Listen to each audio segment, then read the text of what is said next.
Sunday Night Production. Bonjour à tous, bienvenue dans Mordu, le podcast des passionnés de glisse outdoor. Je suis Mathieu et suis très heureux de vous retrouver pour cet épisode exceptionnel de Tendance Ride.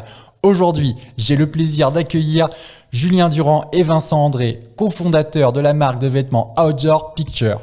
Picture, c'est un carton entrepreneurial, mais c'est surtout une mission, participer à la lutte contre le réchauffement climatique. Julien et Vincent reviennent pour nous sur l'aventure Picture et leur participation à la lutte contre le réchauffement climatique. Attention, épisode passionnant. Bienvenue sur Mordu, le podcast des passionnés de glisse et d'outdoor. Mordu, Tendance Ride. Bonjour Julien, bonjour Vincent. Bonjour. Bonjour. Bienvenue sur Mordu. Merci. Eh ben merci beaucoup. Ça va, vous avez la forme ? On est à fond. Super. Excellent. Bon, moi je suis hyper content de vous avoir. Picture, c'est un super carton, c'est un super exemple. On va parler de l'aventure entrepreneuriale, de comment ça a commencé. C'est une histoire de potes et ça c'est un truc sur lequel on va sûrement revenir. Mais c'est aussi la volonté de participer à la décarbonation de l'industrie textile, à la lutte contre le réchauffement climatique. C'est un sujet qui nous tient à cœur ici et on va creuser le sujet avec vous si vous le voulez bien. Avec plaisir. Alors, est-ce que pour commencer, vous pouvez nous dire un peu comment vous vous êtes rencontrés et comment ça a émergé, la création de Picture ? L'histoire, elle commence quand on est tout petit, puisqu'on a 12 ans. On se rencontre sur le skatepark de notre ville à Clermont-Ferrand. Moi, Jérémy, je le rencontre grâce à mon cousin. Il avait un sac Burton. Il lui dit « Ouais, tu fais du snow ?» « Ouais, je fais du snow. » Donc, merci Burton pour la rencontre. Donc, Jérémy, c'est le troisième. C'est le troisième, voilà. Et du coup, moi, je sortais avec la sœur de Vincent, donc c'est comme ça que je l'ai connu, c'était le petit frère. À 12 ans, quoi. Non, c'était... Un peu plus tard, parce que ça rigolait. On a 5 ans d'écart, donc lui, il avait 7 ans, donc là, on se connaissait pas, donc moi, j'ai rencontré Jérémy à 12 ans, et puis après, autour de 15 ans, j'ai rencontré la sœur, et puis, on a grandi ensemble parce que la relation a duré un petit bout de temps, et Vincent s'est mis au skate avec nous, et c'était vraiment cette passion du skate, c'était vraiment le skate à la base, hein. C'était une culture urbaine, à Clermont-Ferrand. Nos montagnes, elles nous permettent de rider à peu près 2 mois par an. Donc, on peut pas compter que sur la neige. Et donc, l'hiver, on prenait du plaisir sur la neige. Mais vraiment, le skate, c'est ce qui faisait que tous les mercredis, tous les samedis, tous les dimanches, on se retrouvait et qu'il n'y avait pas de... Finalement, la différence d'âge n'existait pas. C'était la passion de la ride. Et puis après, on fait tous nos petits bonhommes de chemin. Donc, moi, je suis parti travailler pour Coca-Cola. Jérémy, il avait monté sa société d'architecture. Son père est architecte, son frère est architecte. Donc, c'est vraiment ancré dans les gènes familiaux. Et Vincent, il finissait ses études en informatique et gestion. Et on est arrivé à un moment où moi, à Paris, je donnais plus du tout de sens à ce que je faisais. J'avais l'impression de bosser pour du capitalisme pur. Et je me disais, mais quel est le sens finalement de mon job ? Qu'est-ce que je fais là ? Donc là, je les ai appelés tous les deux. Parce que je savais que Vincent se cherchait un peu et gérait, lui, c'était cette patte créative qui avait toujours bercé à dessiner des vêtements, dessiner des choses. Donc là, je les ai appelés, j'ai fait, les gars, ça vous dirait pas qu'on attaque cette marque à laquelle on a pensé ? Tout le monde, dans son crew de skate ou quoi que ce soit, a floqué ses t-shirts avec son petit nom. Donc ça, c'était le doux rêve de finalement tous les gens de la glisse. Et là, je dis, ça vous dit pas qu'on fasse un truc vrai ? Et puis on se lance, quoi. Il y a quelque chose à faire. Et Jérémy, c'est lui qui nous a interpellés. Il a dit, par contre, moi... Ce qui est important dans tout mon lifestyle, c'est toute cette dimension éco-responsable. C'était un des premiers. On est en quelle année là ? En 2008. Ouais, donc assez tôt dans cette démarche-là, quoi. Ouais, puisque avec son père, il dessinait des maisons complètement éco-conçues, avec déjà toute la partie solaire, toute la partie isolation en laine en recyclage de laine, pompe à chaleur, la totale. Donc ils étaient vraiment déjà dans cette démarche et que son père avait initié, donc lui a été bercé là-dedans. Et puis il a dit voilà, si on fait quelque chose, c'est 100% éco, responsable, durable, commerce équitable. Sinon, je veux même pas attaquer l'histoire avec vous. Et donc on a commencé à réfléchir finalement à la mission principale de la marque, parce qu'on s'est dit il faut vraiment qu'on endosse une mission à ce moment-là, histoire qu'on parte pas dans tous les sens. Et donc là, on est parti sur cette notion de changement climatique en disant que finalement, le réchauffement climatique, c'est ce qui allait impacter nos vies sur le long terme et que nous, on devait être un contributeur à cette lutte contre le changement climatique. Donc on est parti en disant, tous nos produits, toutes nos actions, elles doivent découler de ça. Et toujours en gardant cette dimension super friendly, inspirée de l'action sport. Et parce qu'à l'époque, il y avait des marques comme Volcom, Burton, qui étaient des marques ultra décalées et ultra inspirantes. Voilà, Core. Voilà, Core. Et de l'autre côté, il y avait des marques ultra chiantes comme Patagonia, North Face, Millet. C'est des marques qui aujourd'hui ont vraiment un petit peu changé la donne parce que l'outdoor devient mode, parce que ces marques-là se sont modernisées. Mais à l'époque, c'était le truc 2008, qui était vendu chez Chamonix, à papa. Il y avait que mon père qui portait du Pata. Je veux dire, je me serais jamais vu porter une veste Pata en 2008. Et donc, on s'est dit, bah voilà, on doit être vraiment à la croisée des chemins de cette marque engagée qu'on a toujours considérée comme notre parrain, comme notre maître inspirant, et une marque comme Burton qui nous a animés, qui a été le fruit de notre rencontre. Et on s'est dit, bah, on doit être cette marque-là. Et donc l'aventure commence. Et toi, Vincent, t'es chaud dès le départ, tu sens le truc bien. C'est quoi les doutes au début? Bah en fait, les doutes, t'en as pas parce que t'es gamin. On était tous les trois gamins. Vous avez quel âge là? Bah maintenant, moi 33, toi 39. Toi, t'avais 19. Bah moi j'avais 20, ouais. Moi j'avais 25 et Jérémy 24. Et effectivement, bah, à 24 ans, que ça soit à 20 ou à 24, finalement, t'as à peu près la même gueule et tu t'enthousiasmes de tout. T'es excité partout et effectivement de monter une boîte avec trois potes d'enfance dans ton milieu passion, bah forcément, enfin c'est. Mais tes parents ils te racontent quoi là, à 19 ans avec les copains du skate? Tu sais, généralement quand on raconte l'histoire chacun de notre côté, moi je dis souvent bon ça c'est de répondre à une problématique de vivre de sa passion, c'est très cool. Ça intéresse tout le monde. En revanche, tes parents, ça leur fout une trouille. Une trouille. Sûr. Ils disent, oh là là, il va partir n'importe où, ça va rien faire du tout. Mais en même temps, ils ont raison, parce que c'était un sacré challenge. Mais de 20 à 25 ans, en fait, tu te rends pas compte que ça va être un méga truc, un méga challenge dur à passer, quoi. Moi, j'ai monté des écoles de kitesurf à 25 ans. Je travaillais dans la finance. Quand j'ai dit à mes parents que je démissionnais pour aller à Cancun monter des écoles de kitesurf, mais je leur ai mis un coup de baramine dans la tronche, quoi.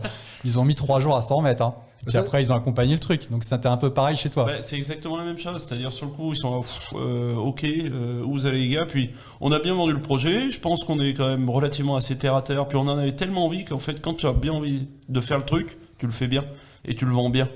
Et je pense que du coup, Vision Chris sont pris au jeu et puis ils nous ont filé un gros coup de main, quoi.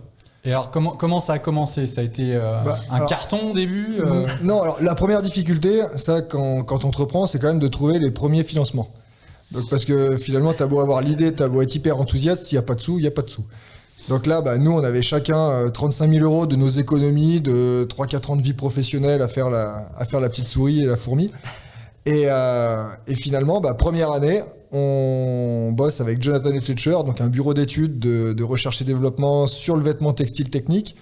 Donc on développe une veste vraiment technique, donc là qui n'a rien à envier à des North Face, Pata, Burton et autres. Donc premier produit, vous commencez avec la veste technique. Vous lancez pas des t-shirts faciles. Les t-shirts sont compris dans le package, mais ce qui fait qu'aujourd'hui on va démarcher un client, c'est le technique. Et de toute façon, quel que soit le sport dans lequel on veut rentrer, on doit rentrer par le produit d'usage du sport et derrière on peut décliner le lifestyle. Donc c'était vraiment la stratégie initiée dès le départ. Et donc derrière on développe ce produit, et puis première année, on prend nos petites voitures, donc là on se fait tous les magasins un par un, et puis là on s'appelait. Purée, il y a ABS Lyon qui vient de me prendre. Oh génial. Ah, il y a Eric Gros à Hawaii Surf à Paris, on vient de rentrer. Et puis là on se montait la chauffe, et puis tous les super clients français nous rentraient. Les Gliss Shop. Ça veut dire quoi? Il t'en commande 10. Mais il t'en commande un peu. En fait, oui, il t'en commande 10, il les précommande, il les paye pas, ils les payeront quand ils les auront reçus. Parce que ça se passe 6 mois avant ça. Donc on lance des précommandes et on produit que ce qui a été commandé. Et donc, en tout cas, on va dire que c'était un gros carton au lancement parce qu'on ouvre 70 magasins et la vision de départ c'était d'être global, donc d'être une marque internationale d'entrée de jeu. Donc on s'est dit, il faut qu'on prospecte à minima le Benelux, la Suisse, l'Allemagne. Et que nous, avec nos petites voitures, on aille au moins démarcher des clients clés. C'est pour ça que... Il faut se rappeler d'un truc, c'est que le premier mois de tournée, déjà, on est très en retard pour faire la tournée commerciale. Normalement, tu l'attaques mi-décembre, ta tournée co pour l'hiver. Et nous, je crois qu'on l'avait attaqué fin février, début mars. Donc en gros... Pour l'hiver. Ouais, donc c'est déjà fini, tu vois, sport achat est passé. Alors déjà, quand t'as passé sport achat, de toute façon, t'es cuit. Et effectivement, le truc, c'est qu'on n'avait pas pigé qu'il fallait choper les Big Five en premier. Donc on rentrait dans les Big Five. Tes Big Five, comme disait Julien, Hawaï, tu vois, c'est les magasins qui sont un peu fédérateurs et générateurs de découvertes de nouvelles marques, de nouvelles tendances, etc. Et c'est vrai que au début, tu te prends quand même quelques portes. Hein. Moi, je me Mais souviens. ils ont adhéré, les mecs, Alors, au au côté début- RSE, ça va Non, être... enfin, la RSE, c'était, mais ils s'en foutaient complet. Ils disaient non, mais c'est bon, moi je vais manger déjà de la bouffe bio, je vais pas commencer à m'habiller bio, ça c'est de la mode. Donc en fait, cette démarche, elle plaisait pas du tout. Par contre, Jérémy, avec son trait de design architectural, avec toute cette géométrie asymétrique, on a amené des codes design complètement en rupture avec ce qui se faisait de Ouais. manière très tradie sur le marché. Donc après, on a aussi été décrié parce que ça a fait un énorme carton. Tout le monde s'est vu habillé de la même manière sur les pistes. Et derrière, il y a eu l'effet inverse avec tous les haters qui ont commencé à se créer. Mais finalement, qui ont été bénéfiques parce que plus tu as de haters, plus les gens parlent de toi, plus finalement, tu es au centre des débats. Et donc, tu existes. Et pour une marque qui n'a pas les moyens de se financer de la com ou quoi que ce soit, il fallait exister. Donc ça, c'était un truc qui a été bien sur le moyen terme. Mais si on en revient à nos petites tournées, donc là... comme dit Vincent, pour faire le salon ISPO, la veille du salon, on n'avait pas de produit. Je suis parti avec un Transavia en Tunisie récupérer nos vestes pour le salon. Je suis arrivé à 9h du mat, le salon ouvrait à 10h avec les produits. On les a mis sur mannequin 1 minute avant que le salon ouvre. Et ça, c'était notre premier contact client. Donc, bien dans le rush, mais on était là. Et donc, le côté RSE dont tu parlais, ouais, effectivement, ça les touchait pas du tout. Après, nous, on n'a jamais abandonné sur cette démarche. On a toujours été hyper entreprenants en se disant, c'est le travail de l'ombre qui aujourd'hui fera notre crédit. Donc continuons à faire ce qu'on fait et un jour les gens ils verront que c'est pas du bullshit et qu'on est dans le concret. Donc là je te prends un exemple. Tu vas avoir toute la partie visible de l'iceberg. Donc là tu fais des vêtements en matière recyclée, en coton bio certifié GOTS avec des certifications Fairwear, Fairtrade derrière tes produits en termes d'éthique sociale. Et puis après tout ce qui se passe derrière c'est ta politique de retrait des packaging et des polybags plastiques de tous tes produits parce que ce qu'il faut pas oublier c'est que tous les produits textiles de cette planète ils arrivent chez un détaillant, ils arrivent dans un sac plastique. Il est jeté, le consommateur final ne le voit pas, mais en tout cas, c'est des milliards de sacs plastiques qui finissent dans la nature. Donc ça faisait partie des premières démarches initiées qui ne se savent pas, mais qui se font. Et après, tu as toute la partie mapping empreinte carbone, comment aujourd'hui je travaille des réductions par des teintures. Au lieu de faire des teintures à l'eau, on fait des teintures sans eau qui s'appellent Avitera, qui sont un peu plus chères, qui sont difficilement valorisables auprès du client final, mais celui qui rentre dans le détail du produit, je dis, ah ouais, c'est pas que du coton bio. Ils réfléchissent à toute la filière teinture, ils réfléchissent à toute la filière filature. Et donc voilà, toute cette démarche qui a été initiée de manière globale au niveau de la marque, aujourd'hui, elle nous sert énormément quand à l'époque, on se disait, purée, est-ce qu'il faut quand même qu'on mette autant de sous là-dedans parce que personne ne le voit, tout le monde s'en fout. Ouais, et puis quand tu achètes un produit technique, en fait, tu as surtout envie qu'il soit technique, dans le sens, tu as envie qu'il soit imperméable, qu'il soit froid, c'est des invests. Hein, donc, ouais, non, exactement. Et puis, on devait rassurer sur ce critère-là, parce qu'on était inconnu. Donc, finalement, en 1, c'était s'assurer qu'on est crédible en termes de technicité. Et en 2, ça devenait le petit plus. C'était pas un critère de sélection. Comme ça l'est aujourd'hui. Tu vois, quand tu vas acheter ton matos pour ta pratique, parce que Pitcher, depuis le début, c'est ça, c'est un produit pour une pratique. Et en fait, le truc, c'est qu'à l'époque, c'était pas un critère, quoi. Ouais, et puis on va en discuter, mais aujourd'hui, ça devient un critère presque, de plus en plus obligatoire. Mais un pratiquant, un passionné de glisse outdoor, c'est là où votre mission n'est pas facile. Hein. C'est que le mec, il va pas faire de compromis sur son matos. Il a envie d'avoir un truc qui soit nickel. Donc la difficulté aujourd'hui, c'est que tu dois lancer un produit qui est au top. Et qui en plus répond à des exigences environnementales. En plus, vous mettez le curseur plus haut que tout le monde, donc c'est compliqué. Mais il y a 12 ans, c'est dur ce que vous avez fait, quoi.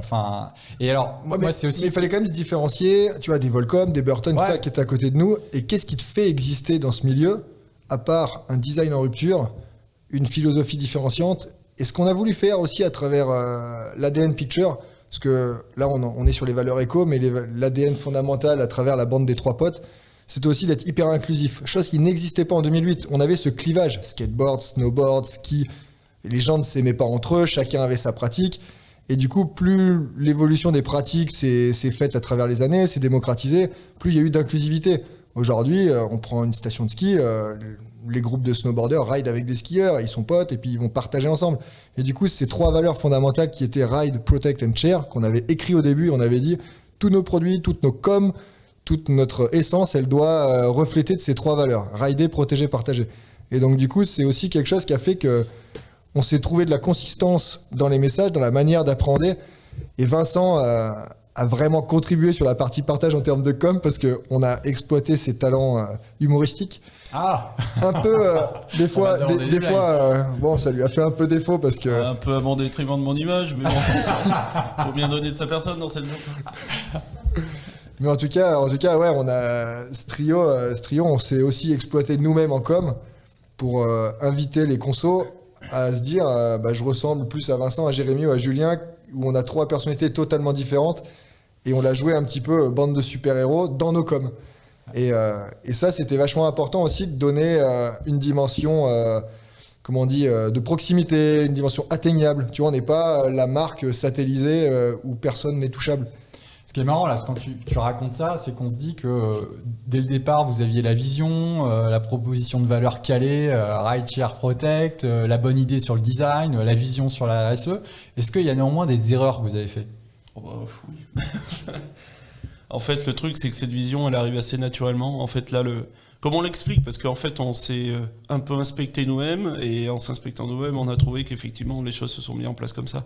Mais en fait, la réalité, c'est qu'on n'a pas écrit tout un storyboard en disant en étape 1, on va faire ça, en étape 2, on va faire ça.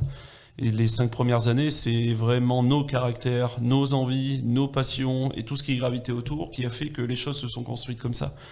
Et c'est vrai que cette marque, c'est un peu le miroir de nous 3, de nos caractères, de nos envies et nos trucs comme ça. Alors si on revient sur les 3 potes et les 3 personnalités différentes, en gros, qui fait quoi dans la boîte ? Jérémy, j'imagine que c'est le design. Ouais, Jérémy, lui, il dessine, il donne toutes les inspirations créatives, il a la direction artistique. Il faut pas lui demander de trop organiser les équipes. D'accord. Mais par contre... d'ailleurs, il devait être là, il est pas là. Hein. Il est en train de faire des peintures en Picture Store. Mais en tout cas, il est hyper inspirant pour nous parce qu'il est hyper rassurant parce qu'il nous donne une vision de à quoi ça ressemble dans 2 ans. Et je sais pas comment il fait, mais en tout cas, il le fait. Et ça marche globalement pas mal.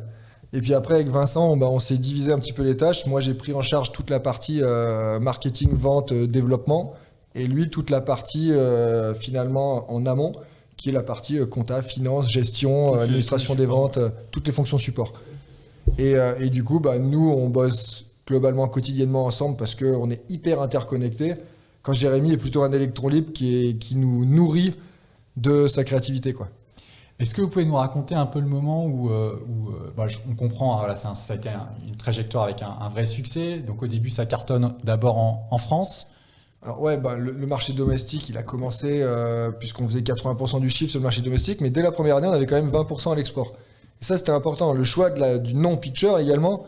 Donc ça, pour la petite histoire, c'est inspiré d'une vidéo de snowboard qui s'appelle Picture This, qui date de 2005. C'est une vidéo MacDog. Et cette vidéo, elle a été hyper inspirante parce que GoPro n'existait pas à l'époque. Et c'était la première vidéo avec des caméras embarquées, des travelling cams. Et du coup, c'était du cinéma dans le snowboard. Et c'est une vidéo qu'on a dû poncer, 150 fois.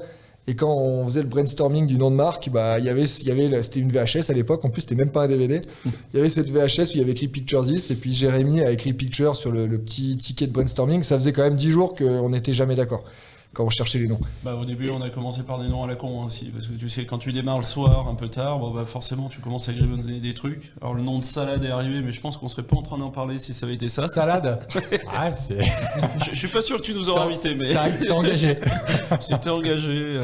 Mais à 2 doigts, ça a failli être IF. T'as des... IF. Ouais, parce qu'on voulait un logo avec un sapin et une goutte. Ah ouais, un IF, quoi. Ouais, et du coup, c'était le sapin, c'était IF. Ouais, donc on a les premières planches design dans le bureau encadrées de Géré qui avait commencé à travailler toute la charte logo, etc. de IF. Et puis finalement, il y a eu Picture qui est arrivé 10 jours après et là on a fait... C'est mieux. Ouais, c'est ça. Ça sera vachement mieux. Il fallait que ce soit anglophone parce qu'il fallait, tu vois, dans notre tête, c'était des marques hyper impactantes. Tu as Burton, Volcom, DC. Et du coup, c'était 2 syllabes, c'était anglicisé, c'était facile à retenir. Donc quand on est tombé sur Picture, on a dit ouais, c'est ça qu'il nous faut. Et donc là, on prend nos petites bagnoles, on visite tout le monde. Comme je te disais, 80% en France, ça faisait 160 000 € de chiffre d'affaires. Première année, on perd quand même 100 000. Donc là, tout l'argent qu'on investit, il n'y en a plus. Ok. Donc là, le papa de Vincent avec un associé, ils avaient fait 2-3 petits coups immobiliers avec une SCI, sans être richissimes, mais ils avaient une SCI qui était profitable. Donc on leur a demandé un petit coup de main. On leur a dit ouais, est-ce que vous pourriez nous filer un petit coup de pouce parce que là, notre année 2, on peut pas la faire, faut qu'on lance nos prods. Quand tu dis tu perds 100 000, c'est le résultat net. Le résultat net 100 000 €. En fait, c'est que tu bouffes la grenouille. Et vu que nous, on avait amené 100 000 de nos deniers personnels, il n'y avait plus rien. Ok. C'est ça. Et il faut se rappeler aussi qu'à l'époque, tu vas pas voir une banque pour leur dire bon bah les gars, ça vous botte d'aider une boîte avec 3 petits jeunes Non. qui ont une boîte de textile. Pour revenir dans 10 Bon, les ans. mecs qui regardent, ils disent bon bah là tout de suite non, mais on verra après. Et donc du coup, les papas, donc les deux papas, celui de Vincent et son associé, rentrent avec nous dans l'aventure. Et pour le coup, sans eux, on serait pas là. C'est pas qu'ils ont mis de l'argent, c'est qu'ils ont accepté d'être caution solidaire des prêts bancaires. C'est Ok, ça. alors c'est encore pire ça. Donc C'est encore pire parce qu'il y a quand même des. Parce que des tu peux notions perdre de l'argent que t'as pas forcément. voilà, Voilà. exactement. Mais bon, ils avaient confiance en nous. Par contre, on faisait des réunions tous les mois pour savoir où on en était, ce qu'on faisait. Et pour être rassurant quand même. Et donc bah, pendant 3 ans, ils ont été caution solidaire des prêts, ce qui a permis à la boîte d'exister. Et puis après, les montants étaient trop élevés, donc du coup, ils ont dû se retirer. Ils ont dit non, on va pas perdre tout ce qu'on a mis une vie à gagner juste pour vous faire plaisir, quoi. Non, puis au-delà de ça. Et puis les banques nous voilà. suivaient après. Les banques nous ont suivis dès la 2e année et c'est vrai qu'ils ont vu aussi en nous un projet qui était ultra sérieux avec des produits qui étaient bien faits et puis finalement bon bah ça a joué et puis après on va dire la marche normale s'est mis en route quoi. Alors aujourd'hui, Pitcher, en termes de chiffres, vous faites quoi comme chiffre d'affaires? Là bon avec le Covid, les turbulences et tout ça, on fait 30 millions. Ok, 30 millions et combien de pourcents en France? 28. 28 ouais, j'allais dire 30 millions. Ouais, un petit tiers. Il y a des employés, c'est 60, Donc, c'est ça, j'ai vu 90. 80 maintenant. 90. Non. Ouais, si on compte les Avec le alternants. pareil. Ouais. Ouais. C'est ça. Et du coup, là, j'en finis sur les questions un peu techniques, mais en termes d'investisseurs, il y a du monde derrière, il y a un fonds, c'est Non, indépendant. Il n'y a rien du tout. Et là, on est très content de l'avoir fait. On a racheté, parce qu'on était, du coup, avec ces histoires du début, on était à 51% nous et 49% eux. Et aujourd'hui, on a racheté 25%, donc on est à 25, 25, 25. Tous les trois, on a 75. Et ceux, les historiques, ont 25. Et il n'y a jamais eu personne d'autre. Et on tient à fond à notre indépendance parce que ce qui fait qu'aujourd'hui, on fait ce qu'on veut, on va où on veut. Et quand on va parler RSE tout à l'heure, c'est des décisions qui coûtent, qui rapportent pas forcément, mais c'est des décisions qui nous tiennent à cœur. Et ça nous donne une certaine liberté. Cette liberté, elle n'a pas de prix. Et si on a entrepris, c'est aussi pour être libre et pas répondre à des fonds d'investissement et autres. Et quand je te parlais tout à l'heure de Coca-Cola ou Origina Schweppes, chez qui j'ai fait mes gammes avant de créer Pitcher avec les gars, finalement, t'avais l'impression que tu bossais pour des mecs derrière. Et moi, c'est ce que j'ai fui. J'ai fui le politiquement correct et j'ai fui cette dimension. J'ai pas de champ d'action parce qu'il faut donner de l'argent à des mecs qui n'ont rien fait mais qui sont là pour en prendre. Ouais, et puis le fait d'être indépendant, c'est de pas dépendre des actions. Enfin, après, on peut montrer du doigt les actionnaires Enco, mais c'est juste une réalité d'entreprise qui, tous les 3 mois, il y a des reportings. Le DG de la boîte, il est là pour les actionnaires. Donc le mec, s'il veut sauver sa chemise, faut qu'il délivre. Et les gars, derrière, c'est des investisseurs qui veulent du rendement et ils s'en foutent, quoi. Enfin, c'est pas la même lettre de mission. Quand t'es indépendant, s'il y a une année comme le Covid qui est un peu dure, il y aura pas de dividendes, les gars, mais c'est pas grave. On va peut-être même un peu perdre d'argent, mais on va investir, on va garder les employés et on va construire le futur. Et c'est pas du tout la même logique de gestion. C'est pour ça que c'est super important d'être indépendant comme vous l'êtes. Et tu vois, c'est vraiment des philosophies qui ont été hyper inspirantes via des Burton ou Patagonia, qui sont quand même les 2 marques qu'on cite dès le départ en tant que mentor. C'est les 2 seules marques indépendantes de notre environnement. Toutes les autres marques, elles dépendent de fonds. North Face, CVF, Volcom, c'était Kering. Donc voilà, aujourd'hui, finalement, ce qui nous inspire aussi à la base, c'est des marques dont les fondateurs sont encore à la tête et impulsent une dynamique autour de valeurs qui leur C'est sont une chères. question que j'avais pour vous parce que Pitcher maintenant c'est hyper connu, mais on dit souvent c'est le nouveau Patagonia ou le Patagonia français. Je me suis dit, ça vous saoule qu'on vous compare toujours à Patagonia? Est-ce que vous dites oui, enfin on n'est pas Patagonia, nous on est Pitcher quoi? Non, c'est bien, je trouve, de se faire comparer à une marque comme ça. C'est une marque emblématique. Finalement, j'ai envie de te dire qu'être considéré finalement presque comme le fils spirituel de Patagonia, on prend l'âge des entreprises. Patagonia, ils ont 50 ans. C'est comme si mon père avait 50 ans, Pitcher a 14 ans. Moi, je suis ado. Enfin, on est ado. Et on est en train de construire notre histoire. On sera différent de nos parents, mais nos parents sont ancrés dans nos gènes. Et une marque comme elle, qu'on cite dès le départ comme une référence, c'est un petit peu ça. Donc, moi, je trouve ça même hyper valorisant que les mecs presque reconnaissent en nous des gènes de Patagonia avec une certaine modernité qui nous est propre, avec une certaine vision décalée qui nous est propre. Et du coup, on n'est pas comme eux, mais on est dans une veine similaire. Et ils continuent de nous inspirer, comme ton père t'inspire au quotidien à travers certains trucs qui auront un impact sur ta vie tout le temps. Bon, vous n'avez pas encore envie de tuer le père? Non, ça va. Non. À la rigueur, plus tard il meurt, mieux c'est pour nous, parce que c'est quand même cool d'être inspiré. C'est un super modèle et ils ont vraiment été hyper pionniers sur ces sujets. Vous avez dû voir, il y a le dernier rapport du GIEC là, qui est sorti il y a quelques jours. Donc là, les constats continuent d'être à la fois de plus en plus, incisifs, quoi. Enfin, il n'y a plus de débat sur la teneur du réchauffement climatique. Là, la dernière conclusion, c'est on a 3 ans pour diviser par 2 les émissions carbone si on veut contenir le réchauffement climatique de A5 à la fin du siècle. Ça vous inspire quoi? En tout cas, aujourd'hui, ça nous inspire les actions qu'on doit mener, nous, en tant qu'entreprise, à notre échelle, et puis en tant qu'individu. En interne, c'est des échanges qu'on a beaucoup. Ce rapport, il a été partagé par Florian, qui s'occupe de la RSE chez nous, qui est vraiment au fait de tout ce qui se passe, et du coup, nous, ça nous nourrit à fond. Et aujourd'hui, oui, il y a une urgence, oui, il y a des choses à faire. Ce qui est difficile, c'est de se dire que finalement, on agit et on met notre pierre à l'édifice, mais à l'inverse, on est dans une société qui n'est pas vouée à réellement agir. Donc on a plein de rapports alarmants, mais on a un système politique, mais mondial, hein, c'est pas que la France, qui aujourd'hui prête un léger intérêt à ces sujets, mais en aucun cas pourra maintenir le niveau de 1,5 à 2 degrés espéré aux accords de Paris. Et donc, si on est assez réaliste, on va être sur du 2,5-3 qui a un impact dramatique, à la fois sur les migrations de population, à la fois sur la gestion de la nourriture et de l'agriculture, à la fois...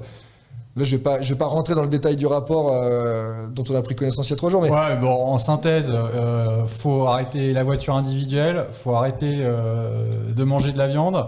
Faut réisoler l'intégralité des parcs immobiliers parce que c'est une source énorme d'émanation de CO2. Il faudrait consommer beaucoup moins de métaux, puisque la sidérurgie est une industrie hyper impactante, la numéro 1 mondiale en termes d'émissions. Et donc, du coup, toutes ces choses-là fait que ça va contre le développement de tous les outils informatiques qu'on utilise, toute la partie réalité, la vision réalité augmentée dans la vie, là, les NFT, métaverse. Les métaverses, voilà. Tu vois, l'intelligence artificielle. On voit des marques comme Chanel, etc., qui ont fait leur dernier défilé en métaverse. Ça veut dire que de toute façon, on est dans une ère où la masse de l'industrie veut s'orienter. Parce qu'il y a d'autres expériences, parce qu'il y a d'autres choses. Maintenant, il y a des business. On peut acheter pour 8 millions d'euros son terrain à côté de chez Snoop Dogg en métaverse. Et ça, ça fait que on continuera, a priori, si la société continue ainsi, à consommer, à gaver de métaux, gaver de téléphones, d'ordinateurs. Et ça va à l'encontre de ces rapports.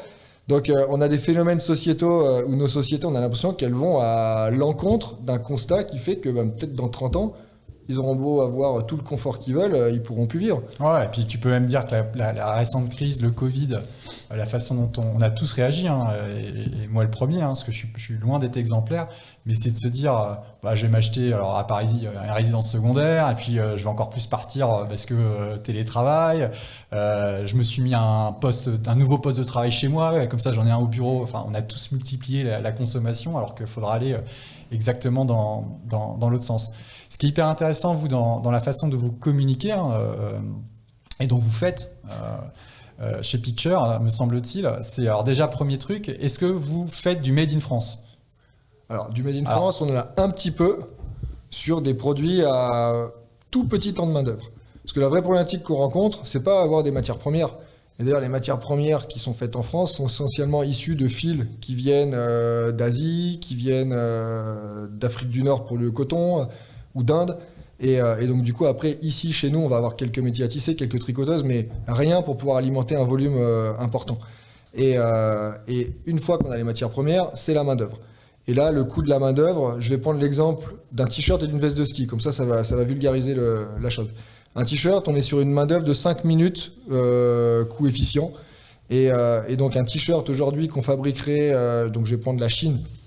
Le coût minute en Chine, il est à 20 cents. Donc aujourd'hui, le coût de revient du t-shirt va être autour de 5 €. Donc on va importer le t-shirt, on va le revendre 10, il va se revendre 20. À l'inverse, si on fait le t-shirt en France, on a un t-shirt on a un coût minute qui est plutôt autour des 1,50 €. Donc on va se retrouver autour de 8-9 € de coût, plus la matière première 5 €, ça fait 14 €. Et là, 14 €, ça veut dire qu'il faut qu'on vende à un détaillant. Donc nous, on va prendre une marge 6 €, on le vend 20 €, et le détaillant, il doit faire x2 pour assumer uniquement ses salaires, son loyer et ses frais de Donc là, il va tout de suite être à 40, 45 euros. Et donc, il y a des produits qui ont des acceptances sur le marché plus ou moins viables. Donc là, sur un t-shirt, ça peut être viable. Nous, sur les cache-cous de ski, donc toute cette partie tube de protection, on en fait 40 000 en France parce qu'il y a un coût de main-d'œuvre un temps de main-d'œuvre qui est limité et donc on peut le faire. Et ce que je trouve, excuse-moi Julien, je te coupe, mais j'y viens sur la communication, ce que je trouve hyper intéressant parce que j'ai une revue sous le coude là, que vous distribuez en magasin, sur votre site internet. Vous êtes hyper transparent, me semble-t-il. Vous faites une partie en France, mais congrue, en tout cas vous faites un max. Vous produisez encore beaucoup en Asie ou en Turquie, me semble-t-il. Et ce que vous expliquez, moi ce que je trouve super intéressant, c'est que il y a le sujet de produire local, de circuits courts, c'est-à-dire que les vêtements fassent de moins en moins de trajets. Mais vous expliquez ça super bien, je trouve, et il y a peu qui le font, c'est que le sujet, finalement, c'est l'énergie qui est utilisée pour produire les produits. C'est ça la clé. Et c'est ce que dit le rapport du GIEC. Et ce que tous les spécialistes disent, c'est que le sujet, c'est OK, quelle est l'énergie qu'on utilise au départ ? Et le gros sujet, c'est l'énergie des usines. Et vous, ce que je trouve assez intéressant, c'est que déjà, vous le dites, vous dites là pour l'instant on n'arrive pas à faire 100% en France, en plus on a un marché mondial donc ça peut faire sens d'être un peu partout, mais le cœur de la bataille c'est d'avoir une énergie la plus propre possible et vous développez des programmes avec vos usines, vos partenaires pour faire en sorte que justement cette énergie elle soit la plus clean possible. Tu peux nous en dire un mot, Vincent ? Ouais, bien sûr. En fait, l'objectif, parce que quand on a fait l'empreinte carbone, parce que pour Bicorp, pour avoir le label Bicorp, en gros, faut détailler, cartographier tous les pôles de dépenses en CO2 de l'entreprise et aux produits. Et en fait, le truc, c'est quand on fait ça, on se rend compte que dans la carto, finalement, le transport, c'est pas l'émission numéro 1, loin de là, et c'est clairement pas là où, en gros, tu vas faire mouche, si tu veux vraiment avoir un impact. Donc, en gros, le truc, ça a été de dire, finalement, c'est l'énergie, l'électricité pour démarrer le piqueuse, c'est ce que tu viens de dire. Et à nous d'arriver à être pédagogues et à nous d'arriver à leur amener tout un tas de choses pour que ces usines-là puissent faire leur transition énergétique.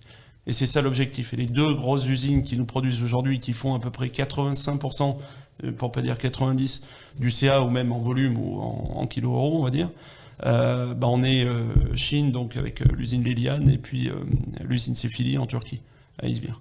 Donc voilà, c'est vraiment sur ces 2 usines qu'on se focalise parce qu'aujourd'hui, c'est là où tu peux avoir un maximum d'impact. En fait. Alors comment on fait dans un pays dont les infrastructures ne sont pas forcément celles où l'énergie est la plus verte pour faire en sorte qu'elle le soit un peu plus ? Là, tu identifies dans le cycle du produit là où tu dois vraiment te focaliser. On sait qu'aujourd'hui, les 2 pôles émissifs, c'est la teinture, la filature.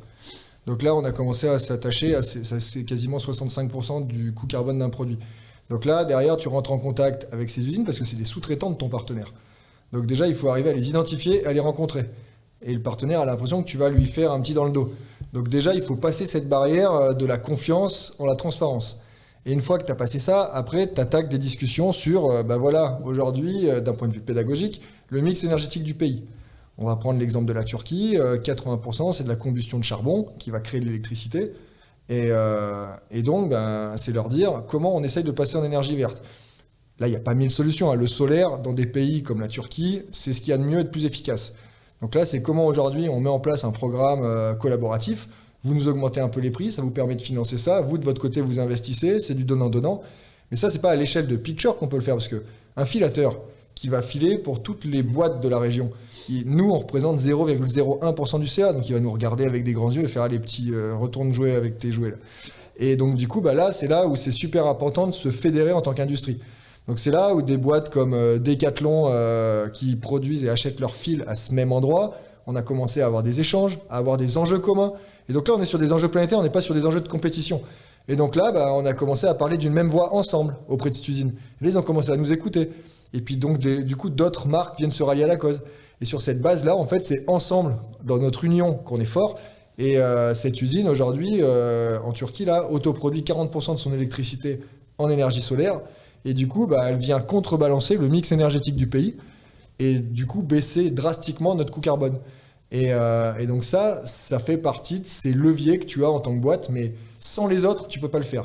Et cette coopétition, comme on l'appelle, on est des compétiteurs dans l'industrie, mais par contre, on doit coopérer sur ce challenge mondial qu'on a tous autour de l'environnement, enfin autour de la décarbonisation.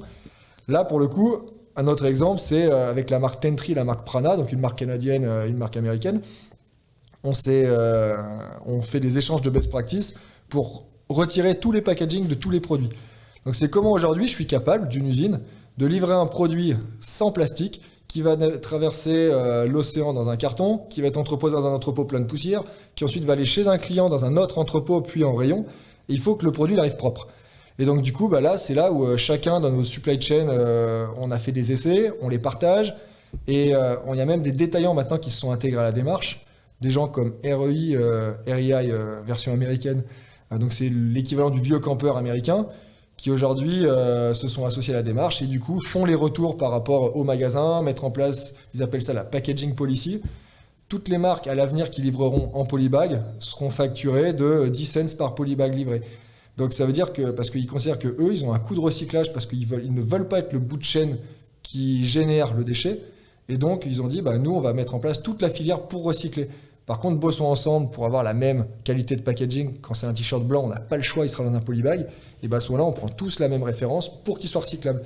Et ça, cette coordination, elle marche que si on s'associe à d'autres. Ouais, et ça fait plaisir à entendre parce que voilà, les rapports du GIEC sont alarmants, on sent que la pression est là, mais il se passe quand même vraiment des choses. Et ce que tu expliques, moi j'ai eu au moins 2 fois cet échange avec d'autres DG dans la glisse et l'outdoor qui disent on est compétiteurs.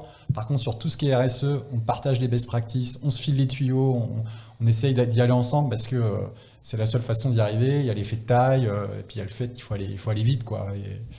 Et c'est une chouette chose. Vous avez aussi lancé un truc très récemment qui est la location des vêtements. Donc ça, c'est encore next step. Ouais, ça c'est. Alors ça, c'est quelque chose qu'on prépare déjà depuis un moment. En fait, on avait plusieurs groupes projets qui travaillaient là-dessus depuis. C'était juste avant le Covid. Et le truc, c'est qu'on n'avait pas encore passé le cap parce qu'il fallait, en fait, tout un sens, c'est-à-dire qu'on démarre par la réparabilité à vie, parce qu'il faut des bons produits et des produits qui soient réparables si tu veux parler de location et de seconde main. Parce que ça, c'est les mots à la mode, mais à un moment donné, il faut pouvoir le faire, et il faut pouvoir le faire aussi correctement pour que les gens louent un truc qui marche bien. Tiens, commence par la réparabilité à vie, ça c'est intéressant. Ça a quoi comme conséquence pour une boîte de dire, ok, les produits vont être réparables à vie? C'est juste du SAV qui est plus long? Alors la conséquence, t'en as 2, t'as forcément déjà le coût, parce que le coût pour l'entreprise est forcément plus élevé que de changer le produit. Tu factures quand même. Si moi je me pointe avec ma... Non, c'est gratuit. La réparabilité à vie pour un produit pitcher, c'est gratos. Donc si j'ai ma fermeture éclair qui déconne dans 5 ans, je te l'envoie. Ouais, tout à fait. Et tu le renvoies gratos? Oui. Okay. Alors le retour, l'envoi est à la charge du client, et le retour est à notre charge. D'accord, mais le coût de réparation, vous le prenez en charge? Ouais, tout à fait. D'accord. Pour un zip central, c'est quoi? C'est 80 balles, 90 €. Un zip central qui est pété. Ouais. Et aujourd'hui, on a des ateliers de réparation qui sont un peu partout maintenant sur la planète, enfin qui sont agréés pitcher pour justement garder la garantie, etc. et être sûr que le truc soit réparé correctement par les réparateurs. Et puis après, derrière, ça a été de mettre en place toute une chaîne, alors bien sûr informatique dans un premier temps, pour mettre en place les locations. Pour que ça soit simple et facile, on a démarré par la France. Parce que on joue à domicile et c'est quand même plus pratique de tester le modèle et le marché comme ça. Et en gros, tu arrives sur notre site internet, tu vois le produit qui te plaît bien, c'est marqué louez-moi, plutôt que de m'acheter. Voilà. Donc si t'as 2 semaines de ski dans l'année, vaut mieux louer le produit que finalement. Du coup, c'est quoi le concept? Je me pointe dans un magasin pitcher ou un partenaire. Et je peux prendre ma tenue, ça va me coûter combien? Alors non, t'es pas en physique, c'est uniquement pour l'instant en digital, ok. Uniquement en ligne pour l'instant. L'objectif à terme, c'est de justement simplifier le truc, c'est-à-dire qu'en même temps que tu vas rendre les skis pour toute la famille, tu rends aussi les pièces. Ça, c'est vraiment là où on veut arriver à terme. Mais là, pour l'instant, pour tester le modèle et pour nous aussi nous tester, parce que c'est un vrai challenge d'entreprise, c'est vraiment une grosse masse de personnes qui bossent dessus. Là, dans ce cas-là, on a choisi le full digital pour l'instant, quoi. D'accord. Et puis l'enjeu de la location, c'est vraiment le consommer moins mais mieux. Ça, tu l'entends à toutes les sauces, dans toutes les campagnes marketing de plein de marques, mais c'est une réalité économique. Aujourd'hui, la surproduction de produits textiles, pour des usages qui des fois sont de 2-3 jours à l'année, c'est un drame pour l'environnement.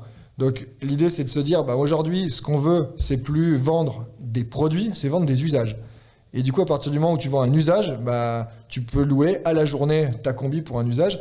Et ce qui est marrant, c'est qu'après 1 an de retour d'expérience, et de l'essentiel de nos clients se localisent en Bretagne, à Paris, à Bordeaux. Donc des villes qui sont globalement loin des montagnes, où les mecs justement veulent acheter de l'usage, parce qu'ils sont pas suffisamment présents en montagne pour avoir un besoin quotidien ou hebdomadaire. Et donc on voit que ça marche super bien. Et deuxième constat qui est assez hallucinant, mais je pense que c'est parce que la gente féminine est beaucoup plus à même et beaucoup plus éduquée à ça. 70% de nos consommateurs sont des femmes sur ce créneau. Et semble-t-il beaucoup plus à l'aise sur déjà acheter en digital des fringues, je connais sa taille, acheter, revendre. Et puis même en pré-étape, des marques comme Bash ont passé le pas de la loc il y a déjà 3 ou 4 ans. Donc c'est beaucoup plus ancré dans les mœurs, dans les consos de la gente féminine que masculine. Mais en tout cas, il y a vraiment cette volonté pour nous, on revient à l'usage, mais d'essayer de vendre des usages. Et quand on voit que dans l'automobile, des marques comme Google se mettent à faire des voitures parce qu'ils veulent vendre des trajets à l'avenir autonomes et ils veulent pas vendre des voitures, des marques comme Apple se mettent dans la voiture, ça va donner du fil à retordre à nos industriels français, les Peugeot, Renault et compagnie, parce que le marché, aujourd'hui, est en train de s'orienter vers l'usage plus que vers la propriété. Et la nouvelle génération, quand on regarde toutes les analyses de consommation des 15-25, aujourd'hui, c'est une génération qui veut plus posséder. Ça, c'est encore ça, on disait ça avant le Covid, c'est encore le cas aujourd'hui ? Ouais, clairement. C'est, en fait, tu te rends compte que... Mais ça fait partie aussi du rapport, c'est-à-dire de moins perméabiliser les sols, donc ça veut dire qu'on construira de moins en moins, ça veut dire qu'on va surdensifier, ça veut dire qu'on aura de moins en moins de place. La logique, nous, tout de suite, on le verra peut-être pas tout de suite demain matin, mais en tout cas, la nouvelle génération, oui. Donc ça veut dire qu'on aura moins de place pour entreposer des trucs qu'on se sert pas tous les jours. Donc, en fait, en un mot, c'est ce mot-là qui est à la mode de nouveau, mais qu'on a depuis quasiment le début, parce que nous, c'est ce qu'on appelait la débrouille est devenu la sobriété. Parce que finalement, c'est ça. Non, mais c'est vrai, quand on était jeunes gamins, c'était 5 dans une bagnole avec les bords de snow qui nous passaient au-dessus de la tête et tout. Et ça, c'est ce qu'on appelait la débrouille. C'est à la démerde, on n'avait pas grand-chose, on n'avait pas de thunes, tu te débrouilles, quoi. Et c'est ce qui est devenu aujourd'hui la sobriété, la quête de sobriété, de sens, etc. Et c'est pour ça que Pitcher s'oriente naturellement vers ça, parce que c'est aussi ce qu'on est depuis qu'on est gosse, et c'est cette transition de modèle aussi économique qui doit se passer. On prend l'habitude d'être dans la grosse Audi, break. En fait, t'y es bien, mais quand tu peux plus la garer, tu vois, moi j'avais clairement le cas en habitant en hypercentre, en fait, quand tu peux pas la garer et que tu te la fais défoncer tous les soirs, alors c'est pas Audi, c'est Volvo, mais finalement, tu la lâches, quoi. Ouais, on en est tous non, mais c'est relou, quoi. Ce chemin-là, quoi. Et puis à Paris, encore Paris, plus, je pense. Moi, j'ai ma voiture, j'ai vendu mon scoot voilà. le week-end dernier parce que il me sert plus à rien. Enfin, on est en plein dedans. Tout ça, c'est des super décisions. Enfin, voilà, on peut que adhérer à tout ça. Tu disais Pitcher, c'est une boîte B Corp, donc j'imagine que les collaborateurs, vos managers dans la boîte, ils sont hyper engagés. Mais quand vous expliquez justement en comité de direction, je sais pas si ça s'appelle comme ça chez vous. Non, il n'y en a pas. Il n'y en a pas, ok. Donc quand vous imaginez, j'imagine votre réunion très collaborative, vous dites, bon les gars, en fait, la vente, c'est plus ça, demain c'est le service, c'est la location. Est-ce que tout le monde adhère tout de suite ou t'as pas le gars des chefs de vente en PACA qui te dit ton affaire là, ça m'arrange pas mon gros là. Non mais t'as des steps. En fait, tu le fais avec du bon sens. T'es pas en train de dire on va radicalement changer le modèle économique. Tu dis à un moment il faut qu'on s'adapte au monde actuel et notre modèle il est ce qu'il est, il continuera de nous alimenter, mais créons des modèles de transition. Et si ce modèle il marche pas, on aura toujours notre modèle A qui lui marche et fait que la boîte peut dérouler et qu'on va pas licencier du monde du jour au lendemain. Donc ce qui est important, c'est juste le faire en bon père de famille et mener des initiatives. Et la chance qu'on a, c'est d'être indépendant et c'est de pouvoir les tester. Et même si ça marche pas, parce que cette année, la loc n'est pas rentable chez nous, on perd de l'argent. Mais aujourd'hui, on va pas l'abandonner parce qu'on a perdu de l'argent. On croit au modèle et on s'est dit, on va se donner 5 ans pour lui donner du succès. Et du coup, si dans 5 ans, on voit qu'on s'est trompé, ce sera le moment de faire demi-tour. Mais en tout cas, on ne sera pas coupé l'herbe sous le pied. Et puis peut-être qu'on trouvera un autre modèle qui nous est peut-être un peu plus, un peu meilleur, etc. Mais je pense qu'il faut essayer des choses. C'est ce qu'on a fait pour Pitcher. Pitcher, l'aventure, c'était, on va essayer de mettre notre patte et notre pierre à l'édifice dans cette aventure-là. Donc, il faut jamais brusquer. En fait, on s'est bien rendu compte d'un truc après 14 ans d'activité. Et on s'est rendu compte d'un truc, c'est que dès que tu commences à être un peu extrême dans tes décisions et dans tes choix, c'est là où tu perds beaucoup de choses. Ouais. Déjà, tu perds l'intérêt des équipes, ce qui est con, puisque sans les équipes, de toute manière, on serait pas là non plus pour en parler, parce qu'on se serait perdu dans Paris. mais ce que je veux dire par là, c'est que dès que tu commences à être trop virulent sur un truc, c'est là où tu perds tout. Donc il faut être pédago, faut alimenter de la transition, faut y aller en douceur, faut apprendre le truc, faut apprendre le nouveau système et faut avancer.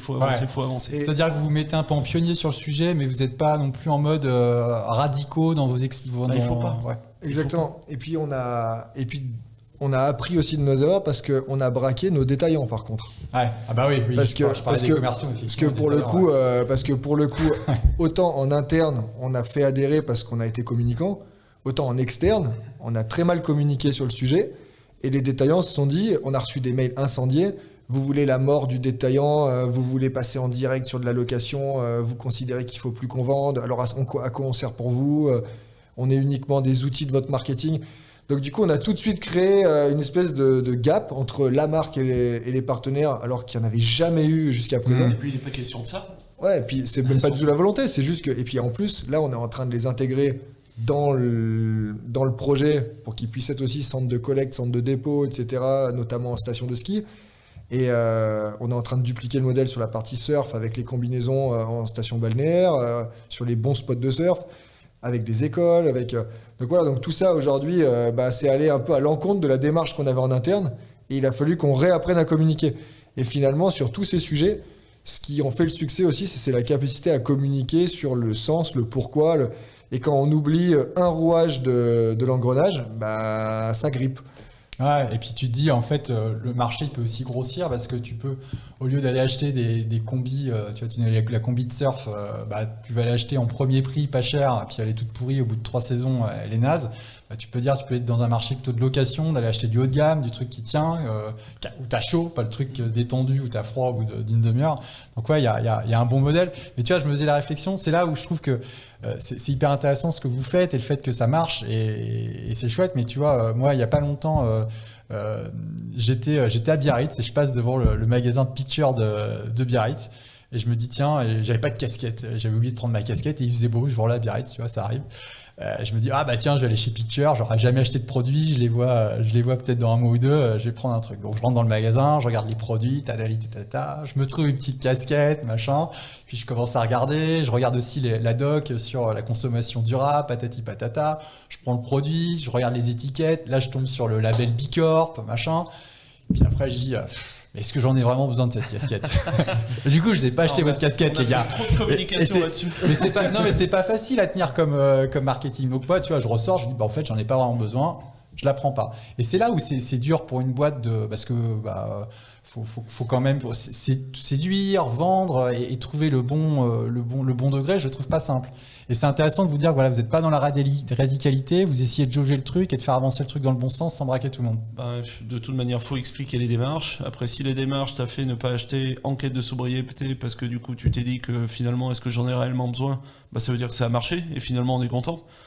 C'est une réalité. Ouais. Et après, c'est dans la transition du modèle où tu arrives à trouver d'autres modèles où en fait ta casquette, peut-être que tu l'auras pour la journée dans 15 ans. J'en sais rien. Non, mais j'en sais rien. Mais la réalité, c'est peut-être ça. Pas lavé, sale. Ouais, bien sale. Non, mais ce qu'il faut se dire, c'est que la loc répond quand même à un maximum de besoins pas de besoins, mais d'envie que les gens ont aujourd'hui, d'envie, des plaisirs égoïstes, parce qu'on est tous égoïstes, à différents degrés, chacun de notre côté, en tant qu'être humain. Et en fait, le truc, c'est que tu n'arriveras pas à l'expliquer, mais comme le disait Julien Tailleux, tu n'arriveras pas à aller expliquer à 100% des habitants de la planète qu'en gros, t'éviteras d'aller chercher des trucs chez Zara, là maintenant tu gardes un t-shirt sur l'année, machin. Ça marchera pas. Et ça, t'y arriveras pas. Donc, la loc peut pallier au problème de la mode. Le problème de la mode qui est, il faut changer régulièrement. Si sur 2 semaines de ski, tu as envie de changer 3 fois de tenue, la loc te permettra de le faire. À nous de l'organiser, à nous de le dynamiser et à nous de faire en sorte que ça fonctionne pour que finalement tout le monde puisse conserver, on va dire, une grande partie de ses envies égoïstes, ses petits plaisirs, ses petits péchés mignons, mais tout en étant en quête de sobriété, quoi. Tout en mutualisant, en fait, l'outil. Et puis en plus, tu vois, ce qu'on se dit, c'est qu'aujourd'hui, s'il y a de la sobriété, ça consommera moins, ce sera très bien pour notre planète. Mais à l'inverse, si toi, tu as été séduit par le message en magasin et que tu y as adhéré, le jour où tu auras un vrai besoin, tu iras peut-être plus chez nous que chez n'importe qui. Et du coup, c'est là où pour nous, on est en conquête de consommateurs réfléchis et pas de consommateurs impulsifs. Je vais pas acheter la casquette, mais je t'achèterai la veste. Voilà, peut-être quand tu auras la veste, mais en tout cas, le produit technique, voilà. Et ça, c'est important. Et du coup, quand Vincent parlait de cette espèce de besoin de fast fashion, de consommation permanente que les gens ont, de renouveau, bah, finalement, la seconde main répond en partie à ça aussi. Tu peux, dans tout ce qui a été produit aujourd'hui, répondre à ton besoin de consommation un petit peu accru suivant les personnalités à travers de la seconde main sans forcément aller acheter du neuf qui, lui, a généré de la surproduction et tout un tas de variantes néfastes pour notre planète. Donc là-dessus, il y a aussi... Ça, c'est un peu, on va dire, les dérives d'un Vinted où aujourd'hui, il y a tout un tas de projets qui tentent à mapper le coût carbone d'un produit seconde main puisqu'il faut malgré tout l'envoyer, il y a du transport, il y a tout ça, pour le comparer à un produit normal. Là, on est en plein dans ces réflexions en interne, donc là, j'ai pas de chiffres à te donner, mais ça fait partie des réflexions qu'on mène sur l'impact de la seconde main réelle, quoi. Excellent. Bon, on est dans un podcast glisse outdoor, on est entre riders, on n'a pas du tout parlé de ride, on est déjà à la fin du temps, mais je voulais juste savoir, en termes de culture dans la boîte, c'est des riders, ça pose du RTT pour les surfer ou skier. Ça dépend, on a 2 sites. Alors Annecy, tu vas avoir quand même un peu plus de riders, je pense. À Annecy, on est 90% de pratiquants. Si c'est tombé le matin, on est tous en ski de rando à 6h du matin avant d'aller au bureau parce que les spots de rando, ils sont à 20 minutes du bureau. Donc, il y a une journée de neige, tu sais qu'il n'y a personne au bureau. Et c'est un peu comme chez Quicksilver côté surf quand il y a un bon swell. Hein. Mais je me dis, c'est pas facile dans les boîtes de riders parce que quand tu es dans une boîte un peu plus où il n'y a pas que des riders, tu vois, tu peux un peu te planquer quand il y a des bonnes houles, de la bonne neige, t'es pas là, ça se voit pas trop, quoi. Là, c'est grillé, quoi. Enfin... Ah bah là, non, là, c'est over grillé. Et puis en plus, dans nos équipes, globalement, c'est des surfeurs, ils font beaucoup de mountain bike et ils font de la montagne. Donc toute l'année, de toute façon, il y a des moments où les conditions sont bonnes pour quelques kitesurfers aussi, quand il y a des bons coups de vent au lac Léman ou au lac d'Annecy. Il parle pour lui, là. Non, mais du coup, on a vraiment quand même cette culture de la ride et c'est ce qui nous anime. C'est ce qui nous anime. Et je pense que tous les mecs qui postulent chez nous, globalement, s'il n'y a pas une affinité, donc là je parle côté produit, vente, marketing, vraiment au sport et à la pratique, c'est difficile pour cette personne même de s'intégrer dans l'équipe. Parce qu'elle va être en rupture. Donc c'est un peu, tu t'adaptes où tu pars. Et ça, c'est assez dur pour certains, mais c'est une vérité. Après, on accueille tout le monde. Hein, tu dis quoi?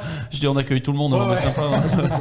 C'est mieux si tu fais du skate. Voilà, c'est un peu mieux. Mais si t'en veux pas. C'est quoi, toi, ton kiff en ce moment, Vincent, en termes de pratique sportive? Eh ben, écoute, nous, c'est assez simple. À Clermont, en gros, on a un symbole. C'est là où on s'est rencontrés un peu tous les trois. Donc, c'est autour du skate. Donc, c'est vrai que quand on a construit notre nouveau siège social, tous les trois à Clermont-Ferrand, le truc, ça a été tout de suite de se dire, on va avoir une place centrale qui sera le skatepark. Donc on s'est fait faire un skatepark. C'est des amis de chez Constructo là qui nous ont filé un coup de main pour faire un truc bien propre. Et du coup, c'est vrai que de là, t'as des personnes qui sont assez curieuses parce que dans les fonctions support, tout le monde ne fait pas du skateboard. Et en fait, le truc, c'est que de là, comme t'as des potes, cassé à la compta. Donc en gros, le truc, ça a été comme on a des potes qui font aussi, qui donnent des cours de skate, et on leur laisse le skatepark le mercredi après-midi parce qu'en fait l'objectif du siège social c'était que ça devienne un lieu de vie. C'est un peu notre mantra, tu vois, que ce soit ou autour de la glisse mais ou autour de tout un tas d'autres choses culturelles, etc. Et le truc c'est les profs, on vous laisse le truc le mercredi après-midi pour les gamins. Venez donner des cours aux équipes, en tout cas ceux qui veulent. Venez leur filer un coup de main pour pas qu'ils se fracassent. Excellent. En descendant la courbe. Et là on a halluciné parce que il y a des profils chez nous qui avaient rien à voir avec le skate, qui ont commencé à se mettre à faire du skate et qui kiffent. Et du coup, c'est vraiment cool. Ouais. Et ça, pour le coup, dans la dimension inclusive, c'est Vincent qui a été hyper moteur sur le sujet, mais c'est génial, quoi. Moi, quand j'arrive au siège et que je vois toutes les équipes là, qui sont en train de chiller sur le skatepark, rouler et tout, tu te dis purée, ça c'est notre équipe. Il faudra que je vienne vous voir, là. Il me fait envie de sécher ça là. Carrément, ça a l'air cool. Ce qui est cool, c'est que je les ai vus l'autre soir, donc j'ai eu leur cours, et en fin de journée, en fait, entre eux, là, le groupe d'alternants, là, ils se tenaient donc chacun la main pour que l'autre continue d'essayer de descendre la courbe. Mais c'est trop cool. Bon, il s'est cassé la gueule, hein, mais le mec ne tenait pas bien, mais il n'empêche que j'ai trouvé ça trop cool, quoi. La passion d'un coup a pris, tu vois, ça a animé le truc. On a la même chose avec la musique, on a une scène de musique où on est associé avec la coopérative de mai, là, qui est le centre culturel musical de Clermont, où ils font quand même venir des gros groupes, et l'idée c'était pareil, de créer une inclusion d'équipe par la musique. On en a qui savent jouer, qui ont des groupes, filer un coup de main pour pour que ceux qui n'ont pas la chance d'avoir une batterie chez eux puissent essayer de taper dessus, quoi. Et puis ouais, ce qui est cool, c'est que nos after-work, finalement, on reste plus au bureau jusqu'à 6h et on part parce qu'on a fini de travailler. On reste boire une mousse. Bon, on autorise l'alcool chez nous, mais ça, faut pas le dire. Si l'inspection du travail nous écoute, et fermez le... Mais voilà, on reste boire une petite mousse. Il y a tous ceux qui tapent le bœuf derrière. Il y a deux petites nanas chez nous qui chantent super bien, qui se sont mis à prendre le micro, chanter. On savait même pas qu'elles avaient ce talent. Et c'est super, quoi. Donc on a 1 heure de concert, là, des équipes qui tapent le bœuf. Et voilà, et au-delà, tu vois, du travail à délivrer, bah, tu as toute cette partie hyper conviviale qui est hyper motivante parce que bah, tu appartiens aussi à un groupe et puis tu vis dans l'entreprise. T'es pas uniquement là pour aller prendre un salaire et repartir. Et ça, c'est ce qui nous tenait à cœur quand on a créé. Et là, quand on voit ça, on a des yeux de gamin à regarder tout le monde, quoi. Ride, Protect and Share, Picture, Julien, Vincent, un grand merci pour votre venue, pour votre temps. C'était super intéressant. Vous voulez un mot de la fin ? Je sais pas. T'as un mot de... Non, j'en ai pas, là. Non, j'en ai pas non plus. Ah ouais. Il comptait sur moi. Bon, bah alors le mot de la fin, c'est qu'on n'a pas de mot de la fin. En tout cas, merci de nous avoir écoutés. Merci les gars, salut, Merci. ciao. Sunday Night